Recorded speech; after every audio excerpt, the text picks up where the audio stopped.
Listeners be advised. The Soliloquy podcast discuss matters related to the human experience and many that are sexual in nature. Due to this, some conversations may surround triggering topics such as sexual violence, self-harm, abuse, and much more. Please be advised, a list of crisis and psychological resources will be available in the show notes of this episode. With that said, let's get started with the show. Ladies and gentlemen, may I have your attention please as we go through the following safety instructions. In the event that there is a loss of cabin pressure, oxygen mask will drop from the overhead. Place the mask over your nose and mouth. Breathe normally as oxygen is flowing even if the mask is not inflated. Be sure to adjust your own mask before helping others.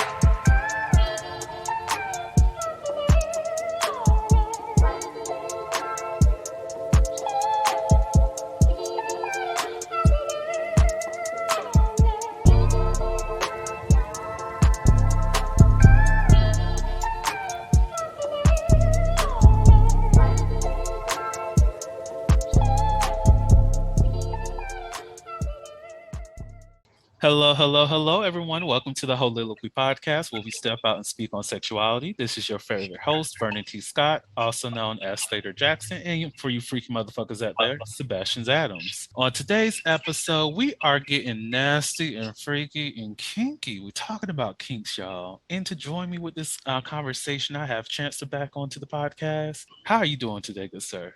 Hey, man. Every day is a great day. The choice is ours. Amen. So today, y'all, as I said, we are getting nasty and kinky. Well, not really, because look, this man scored like 92% on vanilla. So we're going to have to talk about that shit.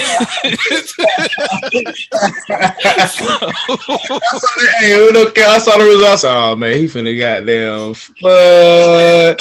I'm like, damn, boy. I'm lame as hell. Yeah, I died laughing when I saw that, because not to say that I don't know people that's vanilla, because y'all know Adrian, that bitch is vanilla as ever. But you know, she also has some high shit too. But this motherfucker went from 92 to 52, and I'm like, what the fuck? So we're going to talk about that. But before we get into the kink conversation, Chance, do you mind letting people know who you are, what you do, remind them about your books, which the information will be in the show notes, people. Everything's in the show notes. So who the fuck are you, good sir? The name is Chancellor K. Jackson. Born and raised in Atlanta, Georgia. For those that are familiar with Atlanta, I'm from Smyrna specifically.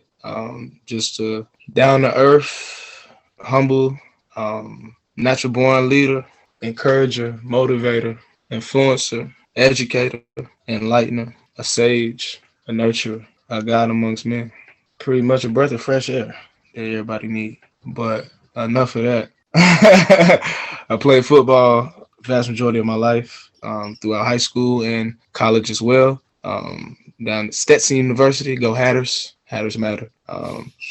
Graduated in 2018 with a bachelor's degree in communication and media studies. So what we're doing right now is slick my cup of tea, you know what I mean? But after I graduated from Stetson, I landed my first job in China teaching English to children. And I was out there for 6 months before I got locked up, and for 14 days in the Beijing penitentiary, where I was locked up 24 hours a day, 7 days a week, 15 men to one cell, 9 wooden beds, 3 soups a day. And all I had was 1 Tupperware bowl and 1 plastic spoon for 14 days straight. After my release, I was immediately deported from the country, came back to America, continued to teach, got into coaching, football as well as life coaching to at-risk teens, and coaching aspiring authors. And I also have my own publishing company, which all my books are published through, and I have a car rental business as well. Yeah, man, just running a couple marathons, trying to get established. That's it. We love to see it. So now, before we even get into the kinks discussion, one thing I want to ask, because you know, within your history with being a football player for such a long time, it becomes a part of your identity. How was it for you to separate from being, you know, the football star, the football player, to just being, you know, Chancellor, the individual out here living his best life? Yeah, I didn't know who I was anymore. I identified as a student athlete and a football player for so long, embodied it to the fullest. And now shit, it's no longer the case. So it's like, damn, it's a reality check. Mm. I gotta learn myself all over again now, for sure. Chancellor, who are you? What do you like? What do you enjoy doing? What do you want out of life? Who do you aspire to be? What's your purpose? I couldn't answer any of these questions. Mm. That's deep. So, and I know your book is related to your time in, in jail in Beijing and whatnot. So y'all you better purchase that so you can learn his history, learn his story. Because I'm not going to go deep into that, but I do want to ask because look, the answer, the flushed out answer is going to be in that. Purchase that. But how has that impacted your development or even your rediscovery of self in a sense? Yeah, I mean, just going through the whole journey of China in general, you know what I'm saying? Actually living out there and being you know what I'm saying, a resident of China to then being incarcerated there and then coming back and now I'm back to square one, how I was once football came to an end. And then just building everything that I just finished describing to y'all, you know what I'm saying? So I was able to, all those questions that I posed to myself when football came to the end, I can answer all them shits now. Look at that. Look at that. Well, that's called growth, people. In self-development, we love to see someone who grows. We do. Growth matters, y'all. Growth matters. So let's get into this kinky conversation. So to start off, before we even met and talked about kinks in the intake meeting, what was your perspective of the kink realm? I honestly didn't have too much knowledge of what kink was. I mean, I knew to a degree, but you know what I'm saying, it's just based off of media, you know what I'm saying, was what you can see in media and shit like that. Or you just searching through porn, you going through the porn feed, and you just see a bunch of different shit. So it's just like, okay, if this is a category, it's a category for a reason. So it's just, you know what I'm saying? But yeah, I honestly really ain't even have too much experience with it. Honestly, that's really what it is. So when you were taking the test, not necessarily with your results, we'll get to that in a second, but while taking the test, what were some of the thoughts that came to you? I feel like a lot of these were basic general questions. Mm-hmm. You know what I'm saying? It felt like a general questionnaire, you know what I'm saying? But it's just involving sex. So I really wasn't thinking nothing of it. I was just like, shit, no, no.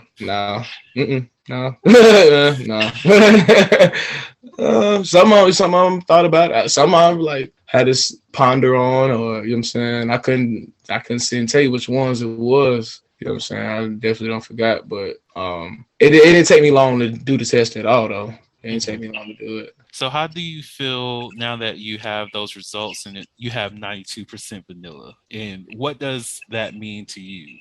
I mean, shit, I'm like, it makes sense. I really ain't into too much crazy. You know what I'm saying? Nothing too extravagant. Mm-hmm. Even one of, you know what I'm saying, one of my cougars was like, oh, you dress up and shit. I said, what are you talking about? Like, you dress up as like characters? And I'm like, hell no. Hell no. The fuck? No, I ain't there yet. No. But I ain't really but sex never really been nothing that was too crazy. Like something I was really, really crazy about, or you know what I'm saying, was fully wanted to explore. Like I said, I lost my virginity freshman year of high school, and it's really only because we having conversations in the gym, you know what I'm saying, folks talking about their favorite sex positions. Shit, I'm like, damn, I can't even really fully partake in this conversation just because I lack the experience. So I pretty much peer pressure myself into just go ahead and get it over with, so just so I can have the experience, and now I can relate to my peers a little bit more, especially playing football and shit. So it really wasn't ever anything I was really too pressed about. You know what I'm saying? For sure. And then just looking good playing football, it wasn't like it was hard to get either. So it's like, you know what I'm saying? You really ain't got to do much for real. Mm-hmm. So yeah, that's just how I look at it. I ain't never really been pressed about it. And now shit, it's just, you know what I'm saying? It's just thrown at me. Mm. So So, even though you, because I feel like your results of being vanilla was just not a surprise at all for you. So, have you ever thought about different ways that you can expand upon your sexual expression or even venture into other aspects of sexuality? Or is it just you like I don't want to say basic because vanilla is because I don't want people to think vanilla is basic. yeah, But vanilla is just more of yeah, more of the norm. So yeah. do you just like to stay within that area because that's what you're comfortable in, or is there some fear or adverse reaction of going outside of that? So where do you stand on that? I mean, I just really have no personal interest. Like, just like I ain't never really been pressed about sex in general. So it's like, as far Hmm. as getting to all that other shit, oh yeah, I'm definitely ain't even really pressed for that. I say probably when I'm older, like I said, when I'm older, shit, I might ask me this question about 20 years, 10, 15 years, and let's see where I'm at then. Shit, I probably goddamn be singing till the ships come home. But uh, So yeah. random question. So why wait until the older you to enjoy everything in terms of the kinkier side versus allowing the you of today experience that? I just feel like probably once I'm older, I probably gain more interest in it. Mm, Versus right now, I have it's none there at all. It's quiet. gotcha, gotcha. Maybe when I'm older, shit might change. Yeah, yeah, I don't know. As right now, though, I'm like, shit, man. That makes sense. That makes sense. So, like I mentioned at the top of the show, there's like a huge gap. There's a huge gap. It went from 92% to well down to 52%, and that 52% is dominant. So, why? What do you feel is may have been the reason for that dominance to be around 52%?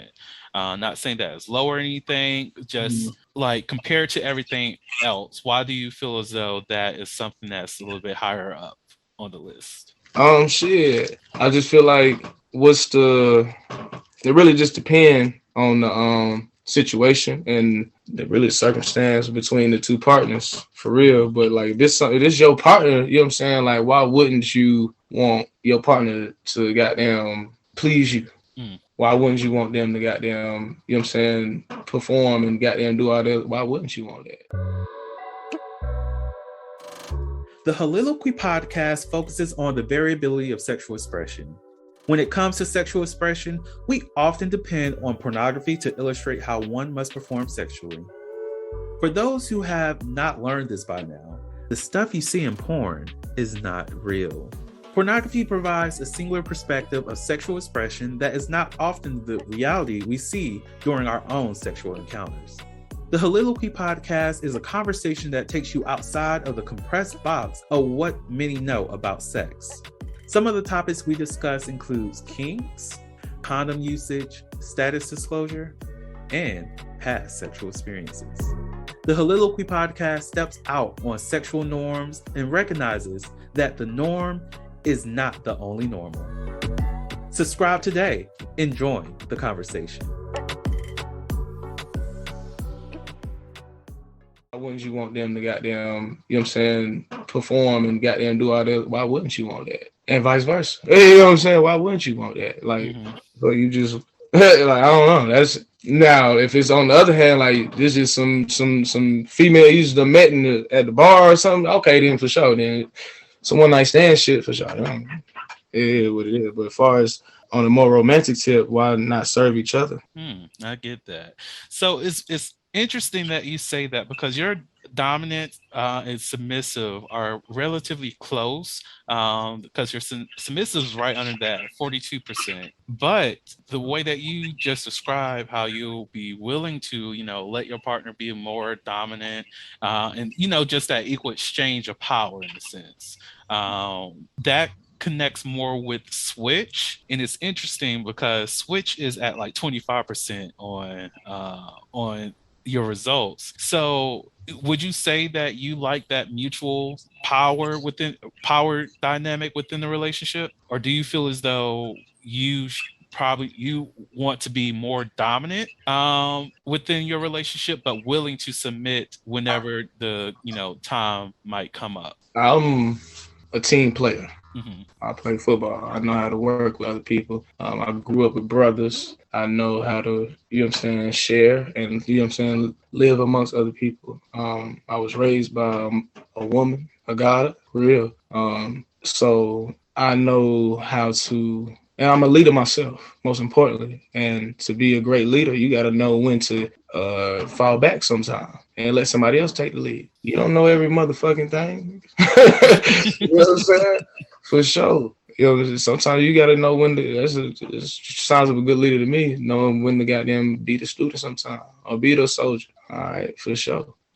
I agree with you 100%. Like, yeah, you definitely have to be able to fall back and listen and let someone else take charge every now and again if you are going to be a leader. Because, like you said, we don't know everything, and sometimes you need somebody else to tell you the missing parts to complete the puzzle, because you might not have all the pieces in your box, but somebody else might have those missing pieces.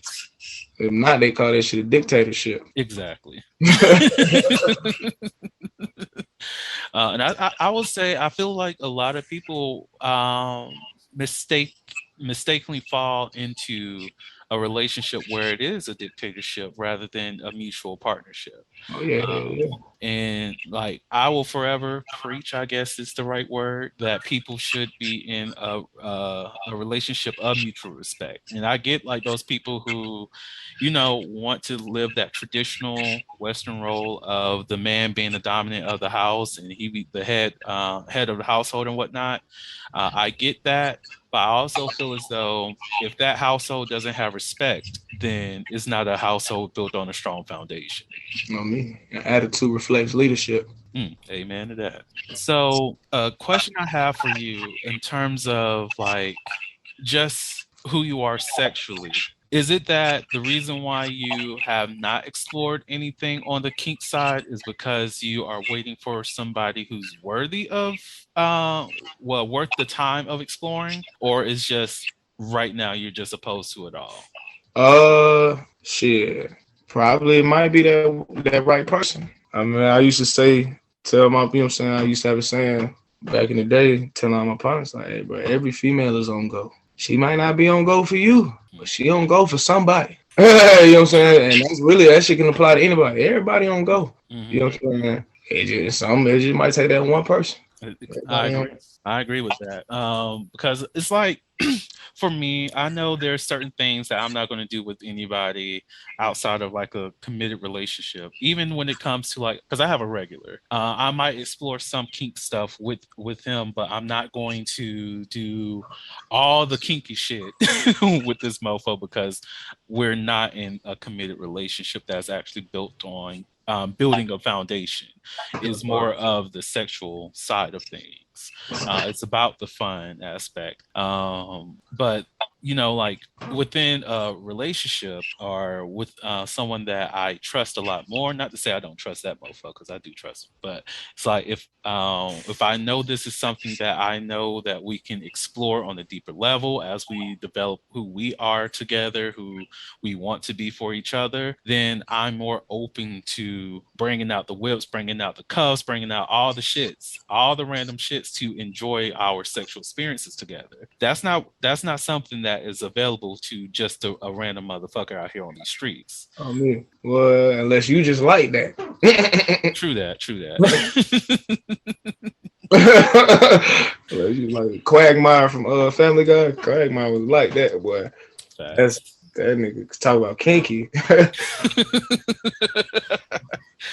Damn, I forgot all about Quagmire. But yes, that he didn't care. Like, he's like, look, it's on go for everybody. But another thing that stood out to me is the non-monogamous, which is like at 40%.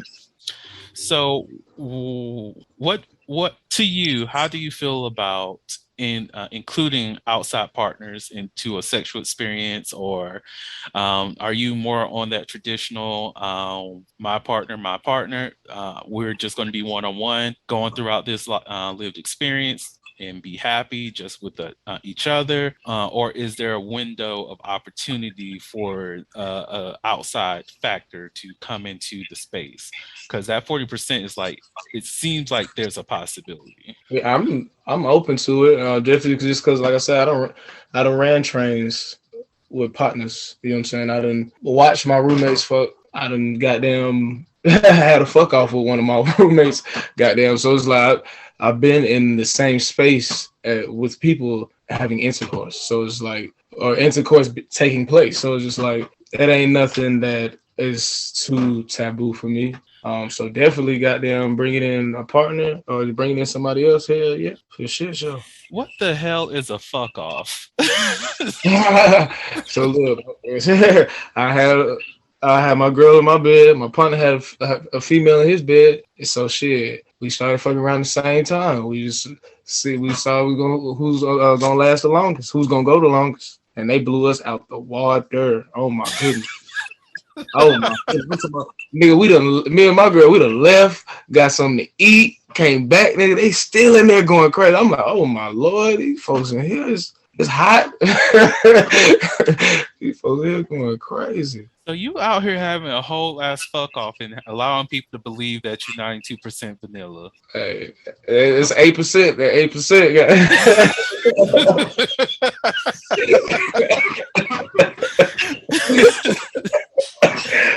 Oh shit! Like honestly, that situation fits two categories where you score like 12% on both: voyeurism and exhibitionist. Exhibition? Oh, wait, no, that's experimentalist. Oh, your exhibitionist is 19%. That's interesting. But those two are pretty similar. Well, not similar in that sense, but the scores are similar. So voyeurism is watching other people have sex essentially and getting turned on by that, and then the exhibitionist side is the possibility of getting caught or having sex in front of other people. Yeah, so I did all three. The one, it was crazy. One story I had, man, this girl invited me to her house down in Florida to fuck her, but she had a boyfriend at the time, and she told me like he wanted to watch. I was like, oh shit, this some different shit. But I'm like, I done ran trains before, so I'm like, all right, goddamn. I'm like, shit, for sure.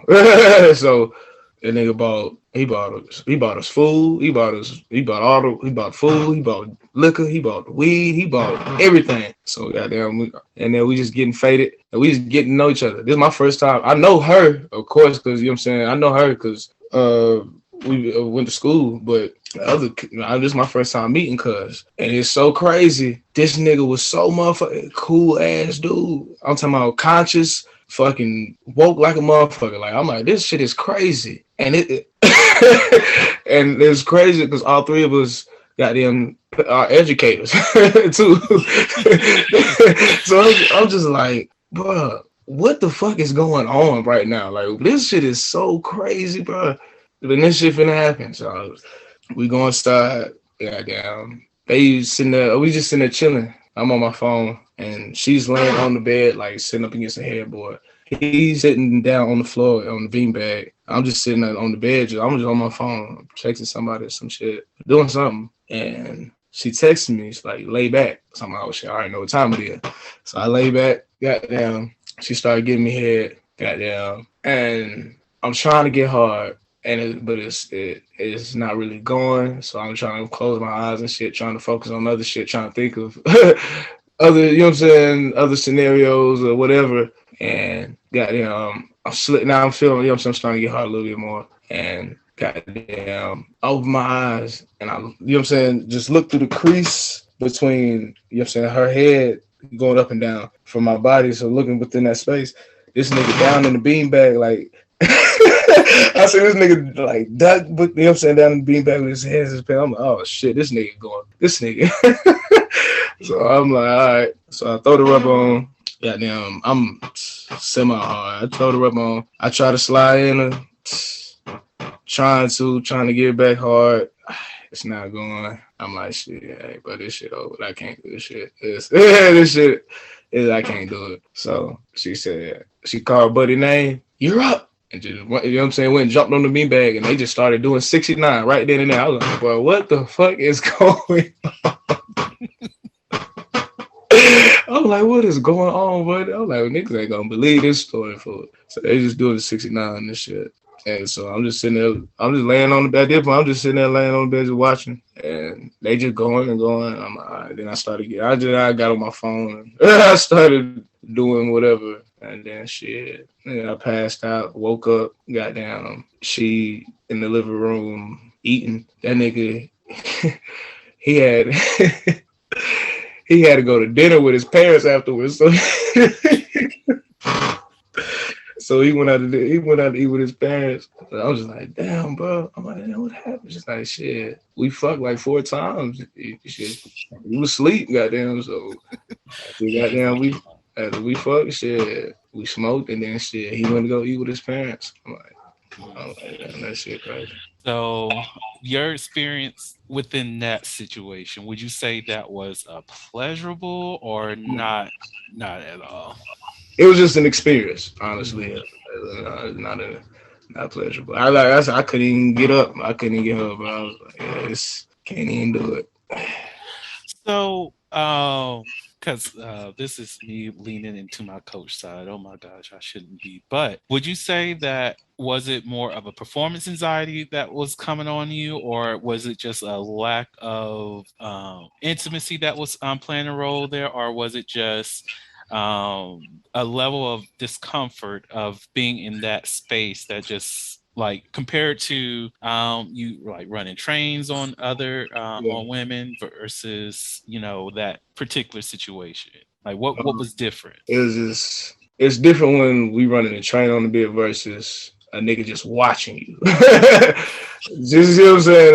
It's just like, yeah, this shit. Like, I understand. Now it's different if, well, essentially we was running the train. We was running the train because shit, I just couldn't get up, honestly. I couldn't. And then I did drink a shit ton.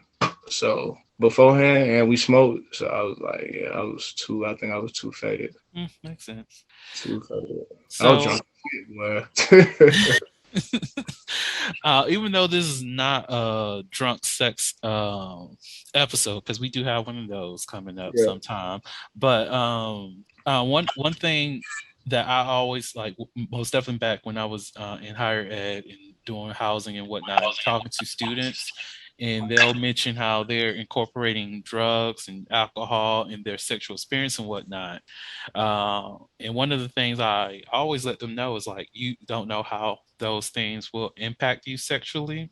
Most definitely your body links those things together. So would you say, like, even when it comes to your sexual experiences, do you tend to have more sex like under the influence, or do you do it more so like sober? Under the influence of me, just because I ain't got, if it was sober, then I more than like have a partner, but it's somebody I'm constantly around. Mm-hmm. But shit, not boots every blue moon, so I'm always faded when I do. Interesting. I know, like for me, I don't know. Me and drugs just don't get along. Like I like, oh, okay, I will say edibles. They do something completely different. Like I like one time I had sex with some edibles. That shit was too good, and I thought about doing it again, but I was like, nah, because one, it's hard to find good edibles these days. Right. And then if you eat too many edibles, your body gets used to it and doesn't break it down the same way like that first time. So it's like, what's the point? Yeah. Like you have to do those like every blue moon for like a sexual encounter for you to be high, horny, and fucking at the same time. But so of all the things that you've learned in terms of like kinks, sexual expression, is there anything that after you took the test that you thought of like, maybe I want to give that a try? I really forgot all them questions that shit asked me. Well, let's see. Would you do sub dom play, like master submissive, master slave? Would you do any kind of play where either you're the dominant person and the other person's the sub, or they're the dominant person, you're the sub? Is that something that you feel like you'll ever do? I don't know. I don't know. I don't think so. I don't know. I don't think so. As of right now, hell no. Just hell no. Right now, What about spanking? right now, nah. Tying somebody up? Oh yeah, I'll tie somebody up for sure. I'll tie somebody up. Being tied up? I got trust issues. I live in China.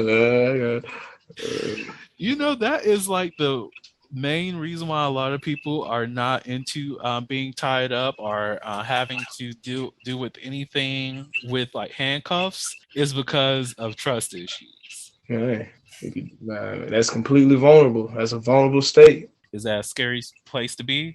If you with somebody you don't really know like that. That's true. The fuck? I don't have a partner. I just got hoes.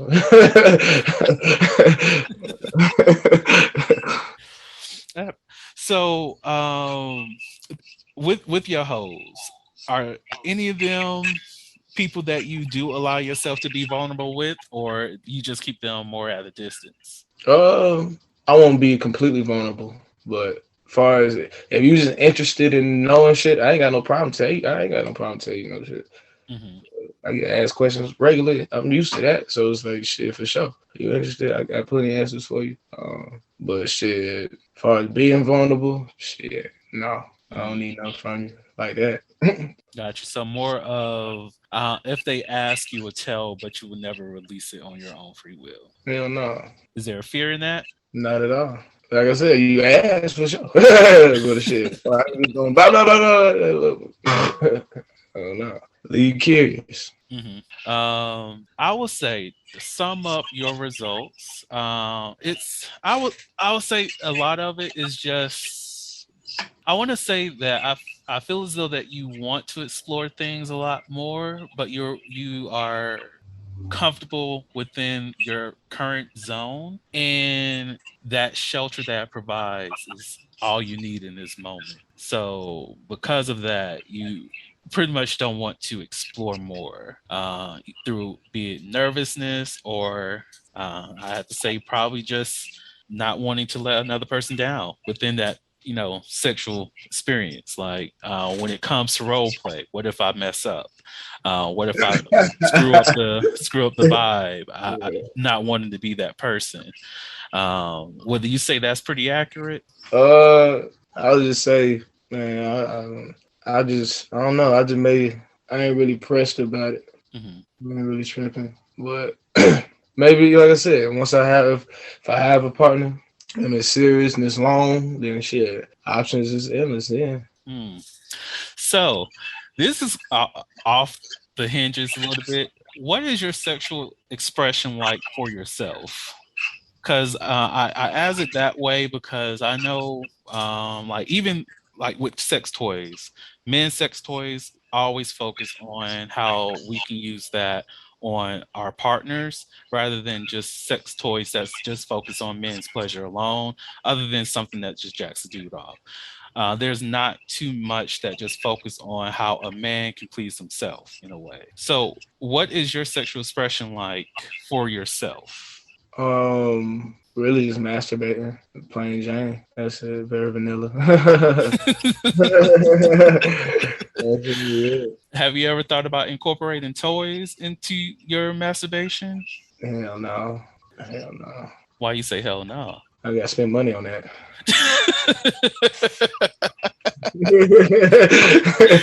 That's real. That's real. Look, I'm the same way, but I kind of have a collection going.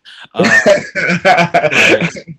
literally, I try like every other month or so get a new toy.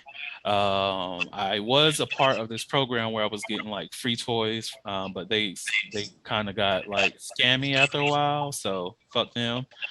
But I recommend trying a toy. The reason I say that is because the more that you can express your sexuality with yourself, the more you'll be more willing, even within the vanilla aspects, the more you'll be willing to explore more with your partners or just your like whoever your lifelong partner is going to be. Like it benefits them because it benefits you. Yeah. Have you ever heard of like a cock ring? Yeah. Have you heard about the vibrating cock ring? Nah. So you might like that. There's this thing called sounding that some dudes are into. I don't recommend it for everybody unless you're like into that thing. That involves sticking something in your urethra, so it's not for everybody.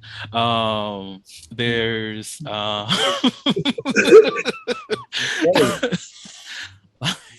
I honestly I might give that a try one day. I just need to get my nerves up there. But like right now, I'm not ready for that. There's like have you seen the half body things where it's just like the bottom portion of the a woman's Yeah. body? Yeah. Have you ever thought about? Well, those things expensive as hell. Don't get that. Don't get that. Those things like $100+. Don't get those. If the money is looking real cute, get one of those. What other kind of? There's. Have you ever heard of a fleshlight? Mm-mm. So it's pretty much like a flashlight kind of thing that has either a woman's mouth or vagina or even the anus that you could just like put on your dick and jack yourself off that way. There's some vibrating ones too that people like. Another thing, there's cheap options of expressing your sexuality, like the free version while masturbating. How do you feel about nipple play? It doesn't really do Have nothing. you ever touched your nipples while masturbating? No, Have you had so the thought never crossed your mind? not at all. What when you orgasm? This is going deep into some. When you orgasm, what does your body do? I don't do that. It'd be funny.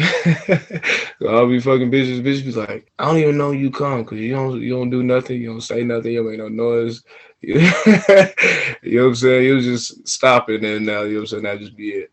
So, yeah, I don't know. Because I know some people after a while they incorporate nipple play to enhance their orgasm. Some juggle their balls some to enhance their orgasm. Some do edging. What other What is stuff? that? Oh, you don't know what edging is? No. So edging is pretty much getting yourself close to the point of orgasming, but not coming. So Okay. you'll probably jack off for a while. You feel your body like get tense. You like, oh, I might come, but then you just like, okay, stop in that moment, let it go, ride down that high that you were just on, and then save that load for another day or an hour from now and build yourself back up. Some people might edge 3 times a day and then they go meet up with their partner and that's who they come for. So that's another thing that you can try with yourself to learn more about who you are sexually. What other things? Are you into feet? No. Are you ticklish? No. Oh, okay. Because I was about to say there's always feather play. Because it's very cheap to get some fucking feathers. What other things? I don't know. Like, my mind is racing on a lot of different sexual activities that a person can do by themselves. But not to say that this is going to make you more kinky, but I think it might enhance just overall sexual experiences and just your sense of self. Is to explore your body a little bit more and figure out what you like sexually. When you do masturbate, are you usually high or sober? Both. So Either or. how often would you say high and how often would you say sober? Like 50-50? Yeah. Is there a difference? Nah. I used to, yeah. Nah, ain't really no difference at this point. You're used to it, sir. You're a case study now. I'm not a case study.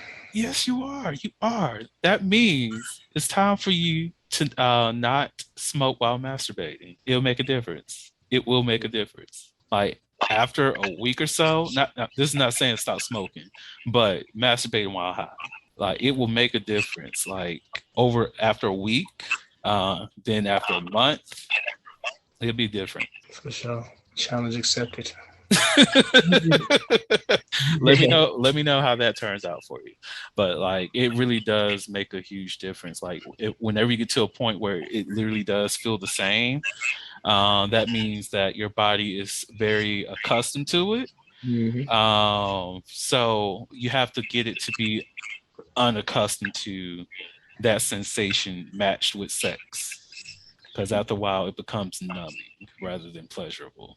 Facts. So that's where you are right now? I'll probably say so. Almost. That's fair. Yeah.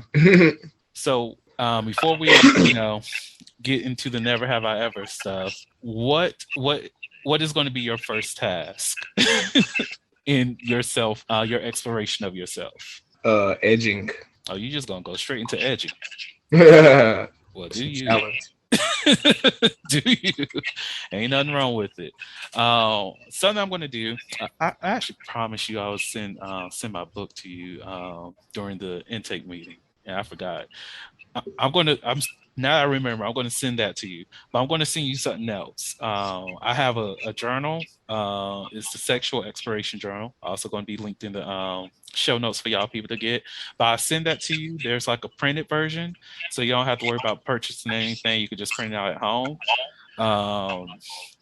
And it kind of helps people understand who they are sexually in a way. So if you want it, do those activities. If you don't feel like doing it, you don't have to, of course. I send that to you just in case. But it's a benefit to know who you are sexually and what you like, because when you can articulate to whatever partners you are, that enhances your experience. It makes sure that you're receiving pleasure throughout, rather than you being a tool for the pleasure of other people. Thanks. So your pleasure matters. That That will be the episode title. So how you feeling, good sir? How are you feeling? I feel big, not like big in sense of weight. You know what I mean? Not like gain weight, not like that, but like colossal, like feeling superior.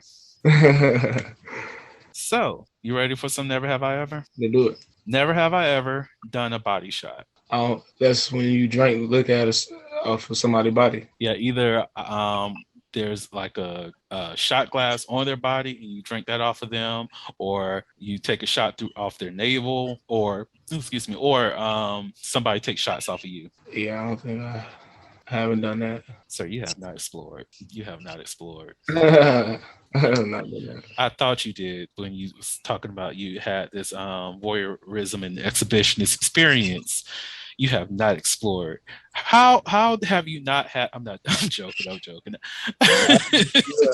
I've seen this shit on TV and shit before. I'm like, I ain't never been around. Like, at least I'm not going out my way to go do the shit, but it's, you know what I'm saying, just somebody with an offer or shit. For sure. I ain't opposed to it, you know what I'm saying? I ain't just finna go out my way to go do no shit like that. I get you. No shame at all.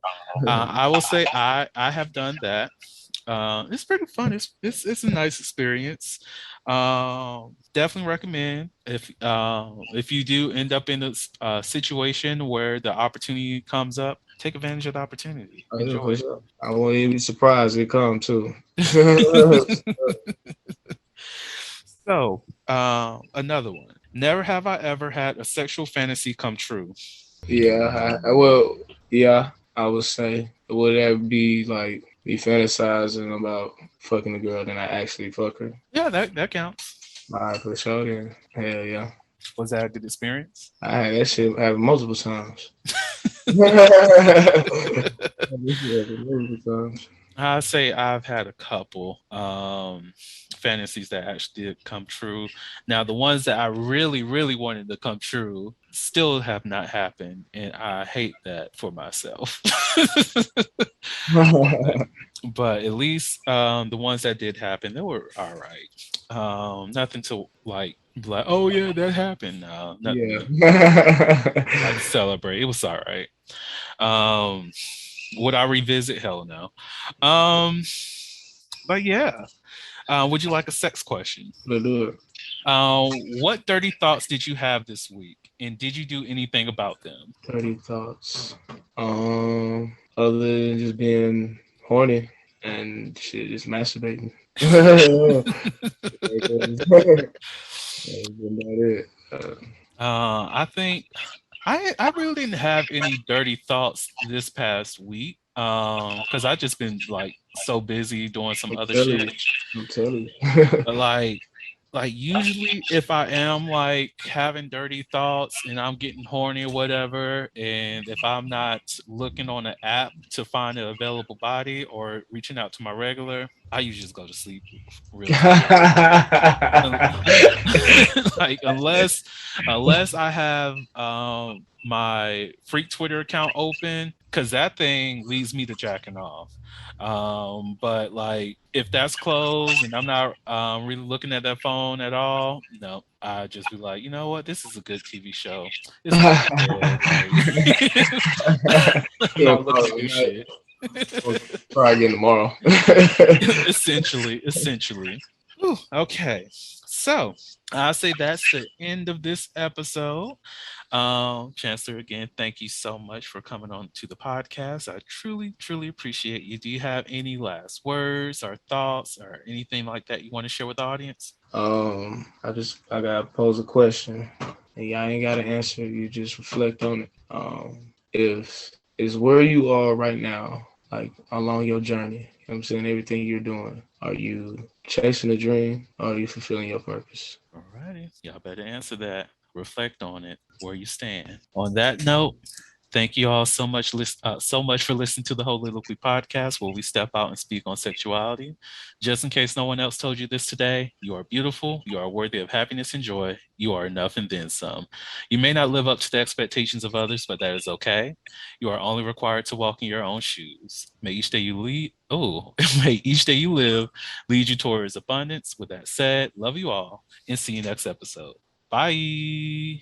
Thank you for listening to the Soliloquy podcast, where we step out and speak on sexuality. You can subscribe to the podcast through your favorite podcasting app and find us on the web at www.soliloquy.com. That's www.heauxliloquy.com. Share the podcast with your friends and join the conversation.